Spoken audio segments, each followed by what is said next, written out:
Frank. What's the weirdest thing you've ever saw in here? Let me ask you a question, kid. Did you see that movie, Night of the Living Dead? Hey, we gonna party tonight or what? Yeah, we are gonna party. Well, where are we gonna party? I don't know, somewhere. Hey, we could go to the park. Oh, no, we can't. The cops said they'd shoot us if we go back to the park. Yeah, and I ain't in no mood to go tonight. I like that.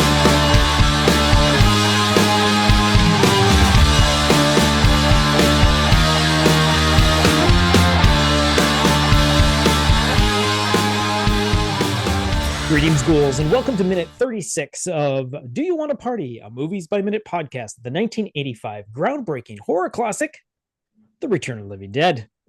I'm your host, Troy, and I'm once again given the privilege of having my insightful co-host, Candace Lepage. Yes, Candace Lepage. How are you doing? I'm okay. I'm Good, all right. good. Excellent, excellent. All right, so we're going to get right into this because minute 36 starts with Ernie working his angle and ends with tapping a dial. So the minute sees what could be described as Ernie holding court. Understandably, the predicament Ernie inquires about has his restitution for his, as he asks for his restitution for his assistance. But you used the retort. What's in it for me? Realizing Ernie's boldness, Bert straightens his back and calmly asks what he has in mind. What do you want? As he pauses for a second to contemplate the situation, fingers steepled together, while chuckling, states the enormity of Bert's ask. Well, the way I see it, this is a pretty big favor. Now, to set up the actual shot, we are currently having it's the shot of Ernie sitting on his chair. Next to him, sitting on his desk, is Bert. In front of Ernie is sitting Frank, who is now sitting on an upside down turned bucket, and on the table that had all the examination tools on it, next to where Ernie is sitting. Perched on top of that is Freddy. So It's quite a tableau. it is a tableau. Yeah, it's nice also when we get the grouping of the four into this one shot sort of thing. Even though it's mostly between Bert and Ernie in the sequence, Freddy looks like he's completely Exhausted. He is. Yeah. He is out of it. Frank looks exhausted too, but he True. is struggling to stay present in this moment. Yeah. Yeah. Actually, it's true. Yeah. Freddy's a little basically catatonic, really. Pretty close. Yeah. Bert wholeheartedly, even using his hands to emphasize, states that he'll do anything. Well, you got it. Whatever it is you want. So help me. I'll do it, I promise. Nodding again to Bert's statement, Ernie looks around before looking down at his still torn pant legs. He even pulls at what's still intact. Bert apologizes for that as well. I'm sorry about that. Realizing there's only one solution for that situation, Ernie retrieves another tool, located next to Freddy, who's still playing around. Like a bored toddler with the instrument he's picked up from the last minute. Once placing his fingers in the appropriate places and making them into a snip maneuver, Bert and Frank share a glance. Reserved to do what he must, Ernie vocally exhales as he pulls at the torn pant leg and begins trimming it in two places. As he's bent over to cut the back portion, we see Bert now seeing what Freddy is doing as Freddy places the working end of what looks like forceps against his chin. Disapproving of this, he looks to Frank and points to Freddy to slightly get Frank to stop Freddy from messing around with Ernie's tools. Unfortunately, it seems like Frank's unsure of what Bert's trying to convey. Realizing this, Bert shakes his head. Once the second piece is removed and the scissors are put back in their original place, Ernie lightly taps his thighs as he reflects for just a second. Then, with a sudden slapping on his legs, he stands up, announcing the progression of the plot. All right, let's take care of your problem. All three men watch him stand as Ernie is about to take a step. We then cut to a brick-walled metal boarded crematorium. Mechanically, a big heavy door is being raised to see the dark interior.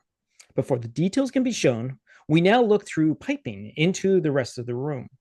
The sound of the door rising, reaching its end, and stops. In the foreground, Ernie, wearing heavy-duty gloves, turns an unseen knob on the right-angled pointed pipe, sitting more like leaning back against the wall are Frank and Freddie on a small bench. Bert watches both his employees and his friend, who's setting up the quote-unquote end of his problems. Ernie taps a gauge, mentions the size of the favor that's going to be repaid. Yes, sirree. You're gonna owe me a big... And he accents the phrase by bugging out his eyes. And that's what we got for this particular minute. Yeah, it is like hard to describe because almost nothing happens in it. But it's like, I watched it a few times. I actually had to go back and sort of watch some of the before and after to sort of remember, like, where am I? Because we, just starting it cold, I was like, what, where are we right now? Oh yeah. Exactly. Because like, it's so bizarre. I said, like, watching it, it feels like you're sitting in a live theater and there's a play on stage. Yes. One of the actors has forgotten their line and all of the other actors are just sort of waiting for that person to get there. It's like the whole minute is basically just like, nobody's really saying anything. No. And even when they do say lines, it kind of feels like, are they just improvising right now? They're just kind of like filling time.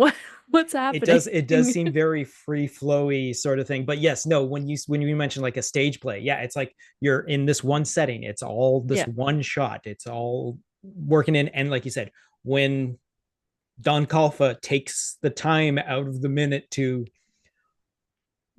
cut his pants away, the loose parts of his pants away, like the other actors are like trying to like stretch out the scene to make sure figure out what they do to make sure it's not like dead air. It's not like a sequence that's probably going to end up on the cutting room floor or anything like that. But yeah, it goes to but it's something that's how it would happen. I mean, that's pretty much, because it's, again, keep going back to the fact that the way that these actors interact with each other, they seem more realistic. They're acting like you would in real life, other than like other schlocky horror films that you would have of the time.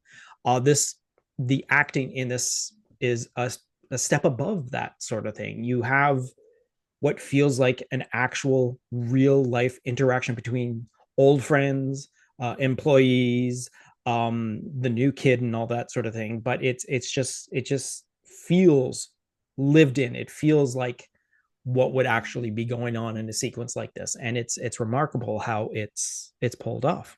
Yeah, and it's interesting to me because while watching it, I can't figure out Ernie's main motivation. Right? Is it coming to grips with the fact that he just saw a disembodied hand like attack him? Yeah. Is it that he really loves those pants and he's very upset that now they're ruined and he has to cut them? Or is it him dreaming of whatever it is he's going to ask to be paid back in? Which is all, that whole thing is very bizarre. Like, it's like they're talking about something without actually talking about it, right? It's like, well, what are you going to give me for that? It's going to be worth a lot. And it's like, anything you want. I'm like, you own a medical supply company. This guy's a, coroner, embalmer. Like, you guys work in the same field. It's all dead bodies. I don't know what you have that you could want that much, but there must be something. Well, you also got to remember that within the break, like when they sat down, Ernie and Bert said, "Hey, I got a story to tell you," right? And then we cut back to the cemetery, and all the punks did all their stuff and all that sort of thing, and like Tino wandered off from the group, which is how their sequence ended in the previous minute. We then cut back to these guys again, still sitting in the same position, but obviously Bert has told Ernie the whole entire story, and this is where we pick up with Ernie, like, yeah, it's true. We're not privy to what Bert told Ernie, but we're assuming that he told him what we've already watched in the movie. Mm-hmm. And now we're seeing how he is reacting to the situation. Yeah. Now, I still feel like it's the unnamed whatever it is he's going to get in compensation that is his main driver here. It's Chekhov's favor is what it is. Yeah.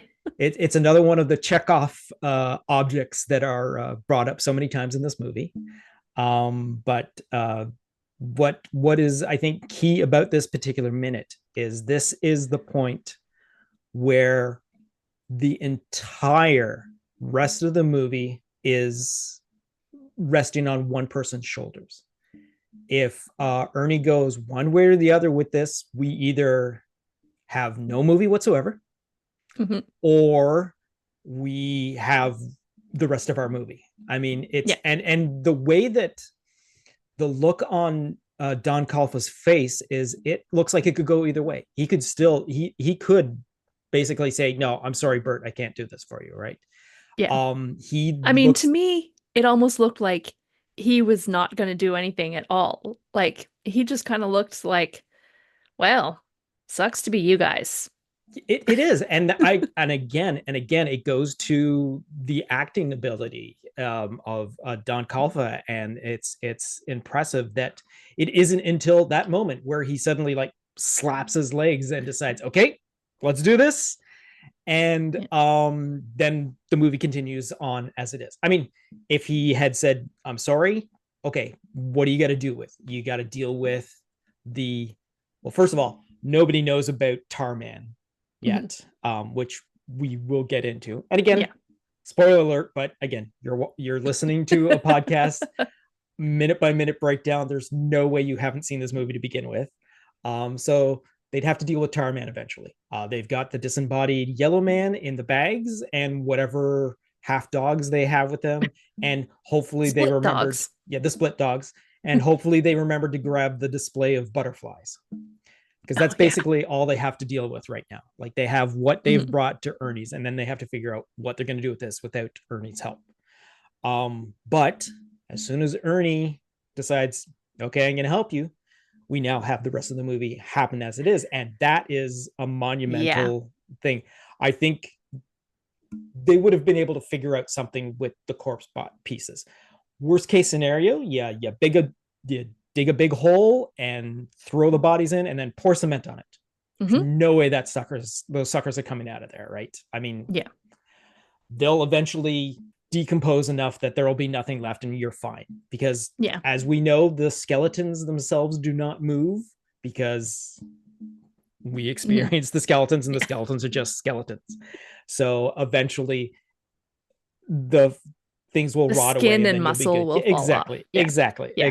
And by the time they were able, even if they were to, claw their way out of the cement, everybody in the movie who's dealt with it, it's been ages. Exactly. No big deal. Exactly. And again, someone else's problem.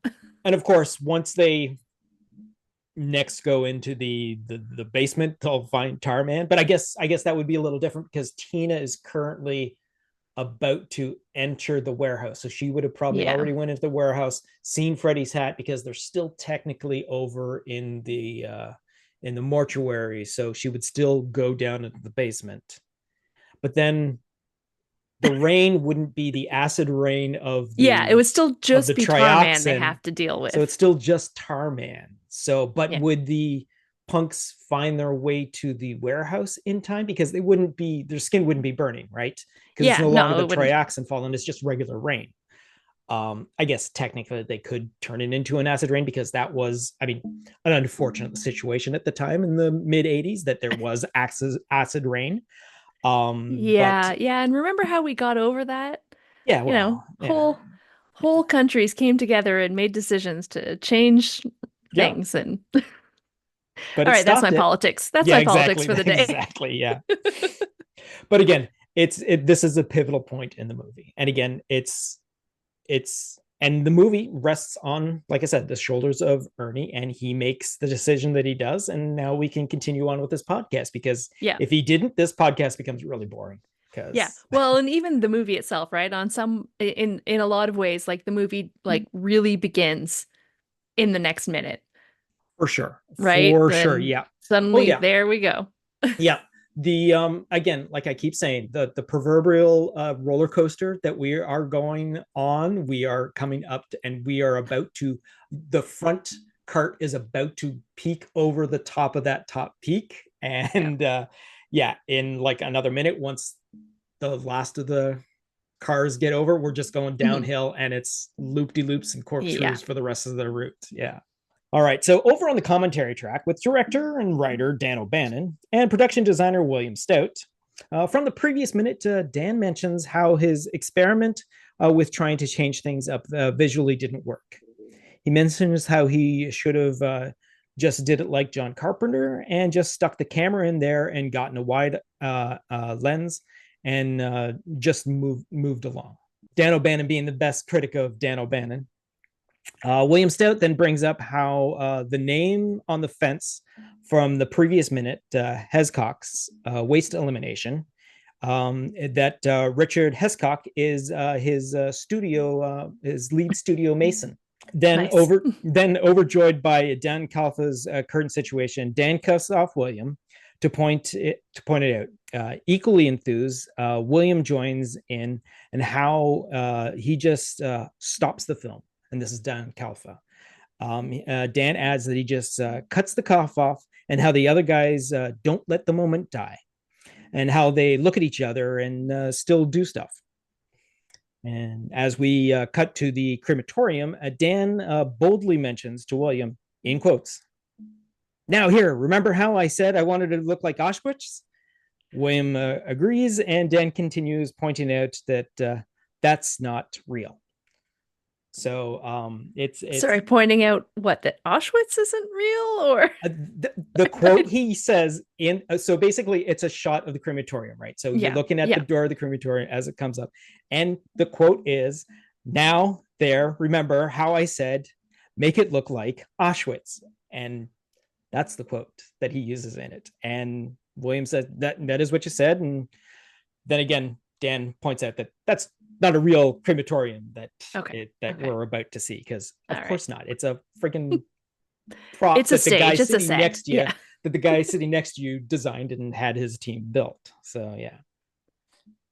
And I got a little worried there for a second. I was like, "Holy, what? We're gonna do some Holocaust tonight?" Yeah, exactly.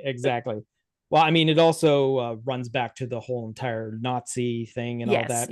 Ernie and whatnot. Ernie clearly a Nazi. Exactly. Okay, so all right. So according to the script, this is the story and screenplay by Dan O'Bannon. This is a revision from October 1983, and it's based on a story and screenplay by John Russo, Rudy Rickey, and Russell Streiner. So I did a little bit of research, and according to what I've found, this is an October 1983 version of the script, and pre-production of the Return of the Living Dead actually started on July 4th, 1984.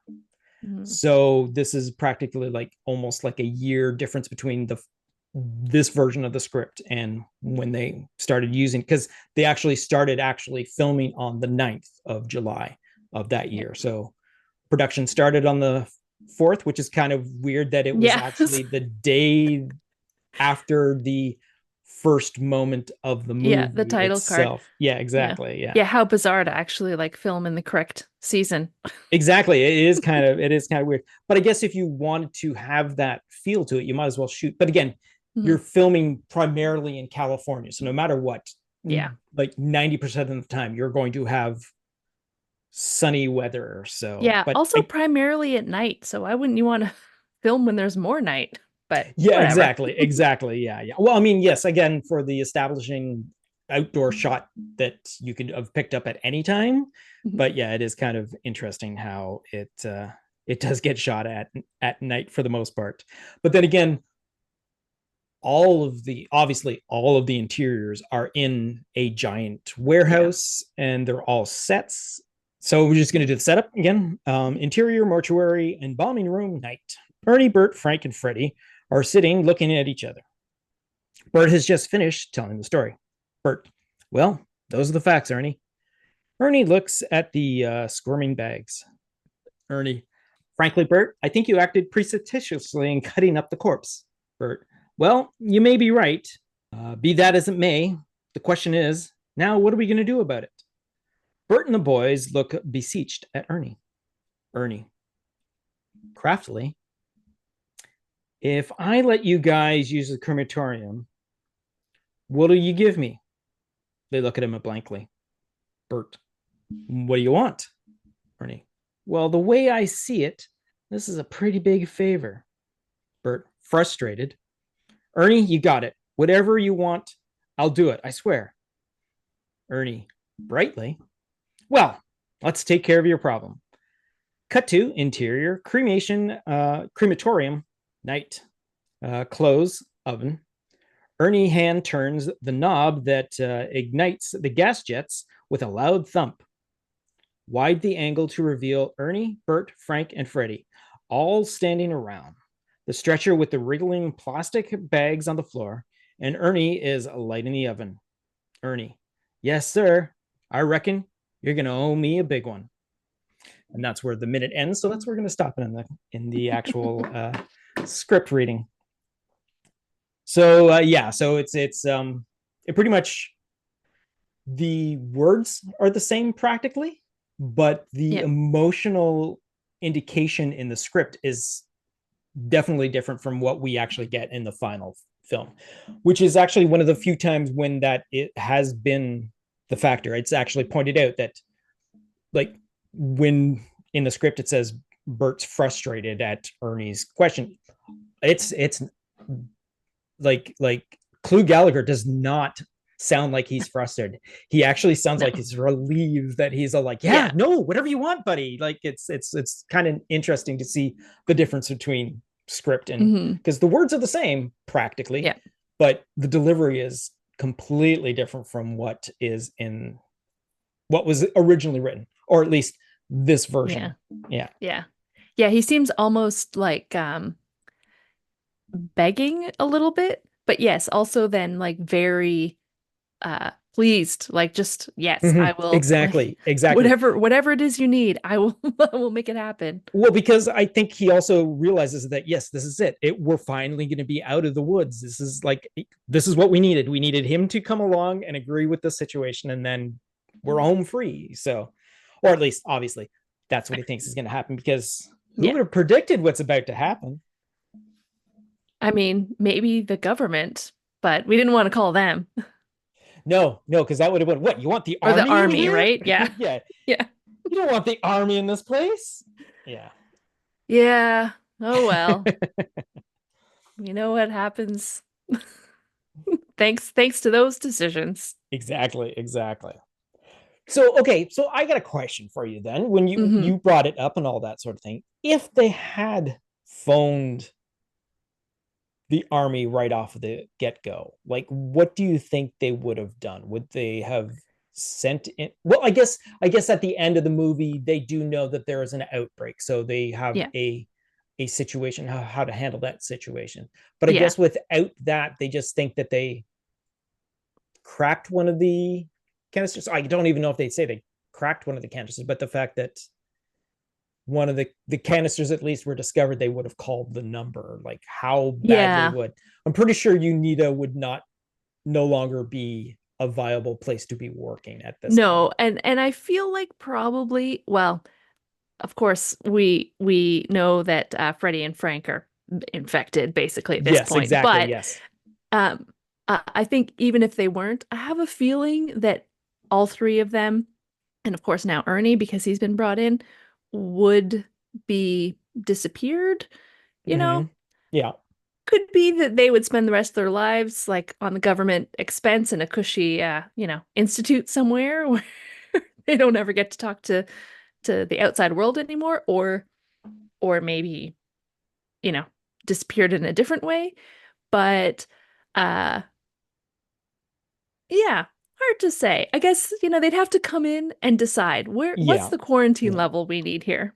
So just to jump 2 movies ahead, have Mm. you seen The Return of the Living Dead 3? I have.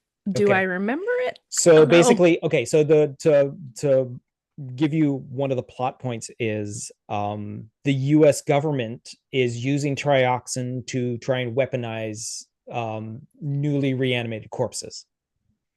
Mhm. So if Frank and Freddie were to have phoned the canister after coming to when they tried that whole entire panic sequence. Yeah. So the yellow man is alive. The split dogs are barking. The butterflies are flapping, and they've ingested the trioxin. So if they were to call the government at that point, more than likely they would seize the yellow man and Mhm. basically jumpstart the storyline from the third movie. They more than Mm. likely would try and weaponize this newly revived corpse because they Yeah. realize, hey, it doesn't stop, it doesn't get killed, it doesn't whatever and all that sort of thing.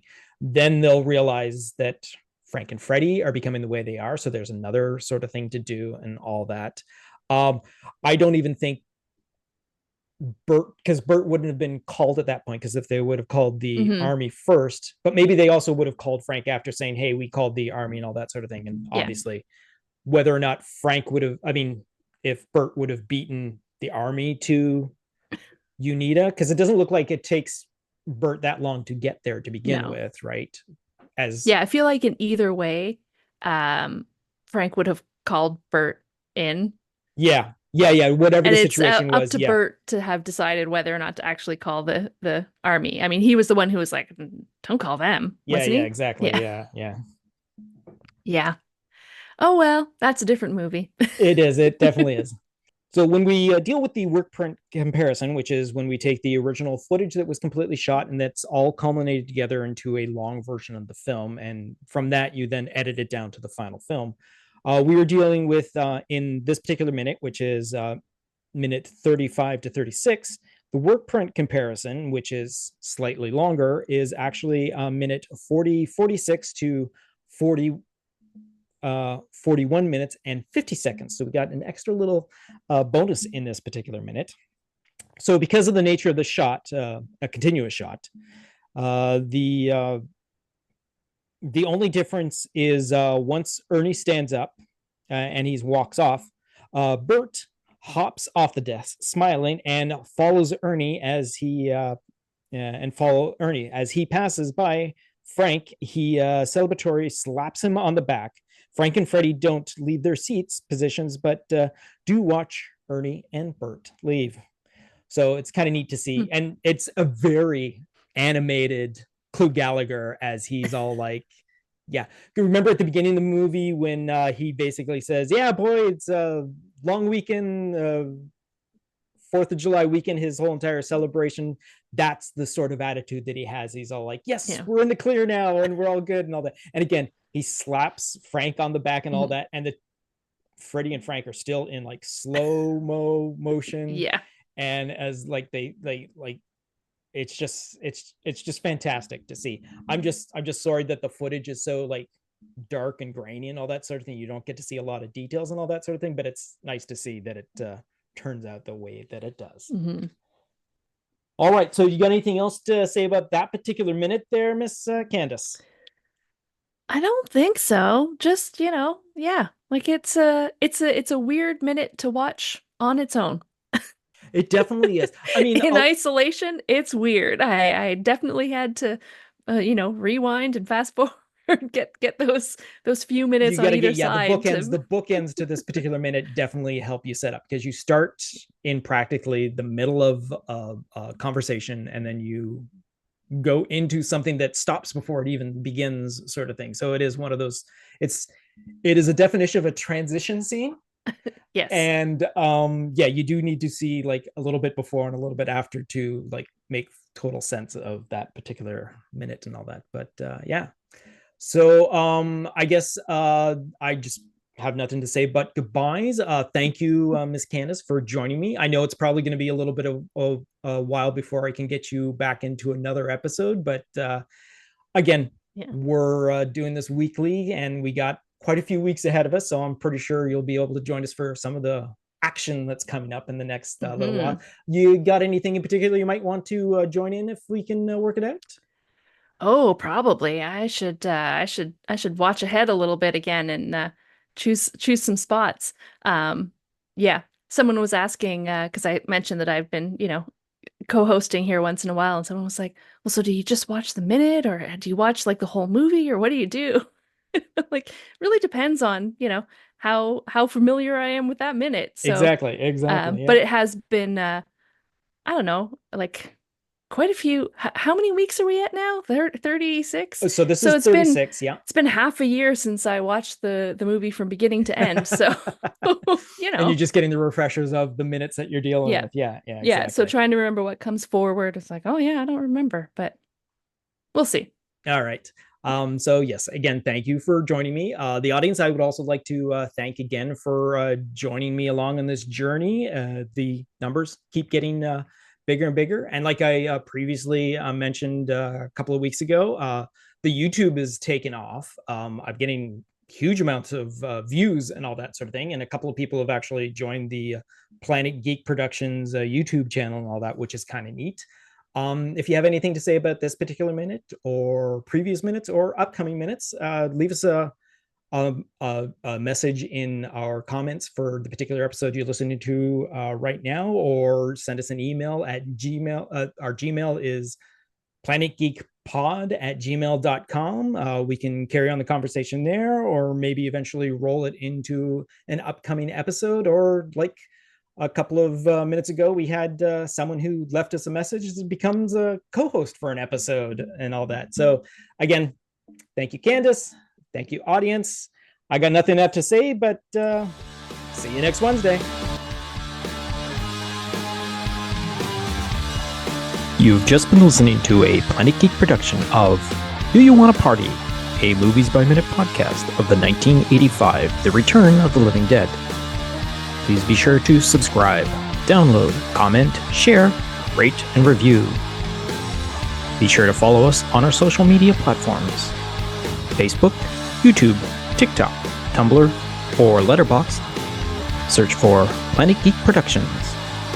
X, former Twitter, Instagram, and Blue Sky, search for Planet Geek Pod. Or send us an email to planetgeekpod@gmail.com. Our closing music is provided by Night Chill. See the show notes for more details. Once again, thanks for tuning in, and farewell, fiends.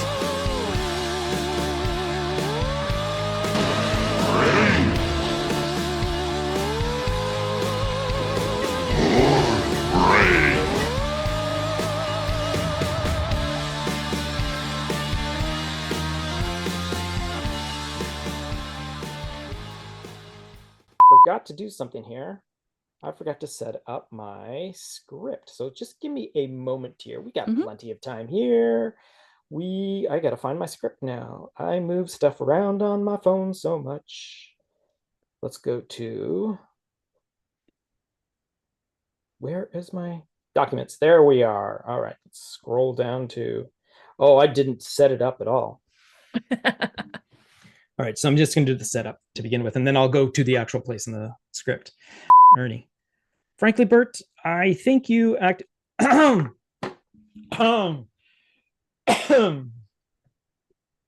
voice went a little actually Ernie there for a second. Yeah, a little. Just going to take a little bit of swig of water here. That would have been... because I can do an Ernie impression, but that was not intentional. Hey, Bert. Okay, let's try that line over again. Ernie. Frankly, Bert, I think you acted precipitous. This pronunciation of. Yeah, I wasn't sure what word he was trying to use when he said it either. Precipitously.